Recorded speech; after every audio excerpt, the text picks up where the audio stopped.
मर्दों के बारे में जो फंडामेंटल चीज हमने आई कि compassion and sensitivity, these two factors are more important. ऐसे तो लव की बात करते हैं कि लव इज यूजलेस, और compassion and sensitivity that improves the love. बिल्कुल, देखिए कंपैशन और सेंसिटिविटी की बात मैं इसलिए ज़्यादा करता हूँ, लव की बात तो मैंने धीरे धीरे बंद ही कर दी है करनी, क्योंकि ये हायर वर्च्यूज हैं।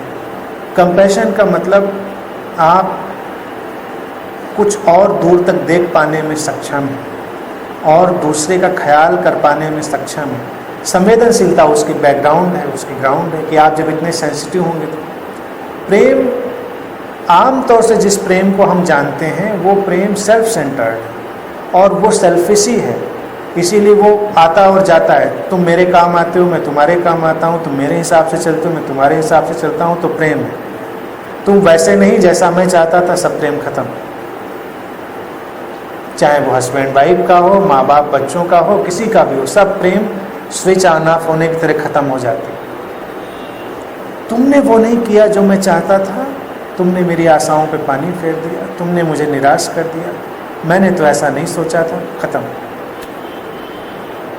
करुणा इससे आगे जाती है, वो देखती है कि ठीक है, व्यक्ति की अपनी यात्रा है, उसकी अपनी समस्याएं हो सकती हैं, उसकी अपनी मूर्खताएं हो सकती हैं। करुणा बड़े अलग दृष्टि से देखती है कि व्यक्ति को विकसित होने का अवसर मिले, गलती कर रहा है तो उसको गलती करने का अवसर भी मिले, नादानी करने का अवसर भी मिले, ये करुणा ही देती है। शुरुआत में हम अपने बच्चों के प्रति करुणावान होते हैं, प्रेम में नहीं। प्रेम तो फिर धीरे धीरे जब आता है तब हम मोह में घिर जाते हैं, और जब जिसको हम प्रेम कहते हैं तब तक वो एक अलग ही दुनिया पैदा कर लेते हैं। शुरुआत में हम बच्चों को उठने देते हैं, गिरने देते हैं, गलतियां करने देते हैं, अच्छाइयाँ करने देते हैं। जिस क्षण हम कहते हैं मुझे बहुत प्रेम है इससे, उस क्षण हम नियंत्रित करने लगते हैं, कंट्रोल करने लगते हैं। तो मैंने ये देखा कि प्रेम के नाम पे ज़्यादातर लोग एक दूसरे को कंट्रोल कर रहे हैं, नियंत्रित कर रहे हैं, और वो सेल्फ सेंटर्ड एक्टिविटी। करुणा एक स्पिरिचुअल क्वालिटी है।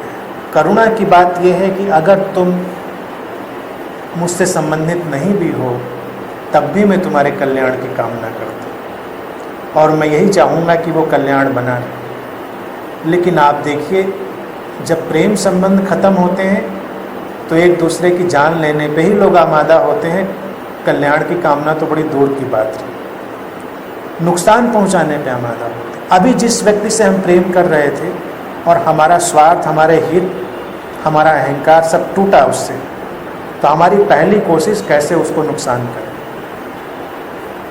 आमतौर से। इसीलिए अब जिस प्रेम की गुरु लोग बात करते हैं, सदगुरु लोग बात करते हैं, वो करुणा की कैटेगरी में ही जाके पड़ता है।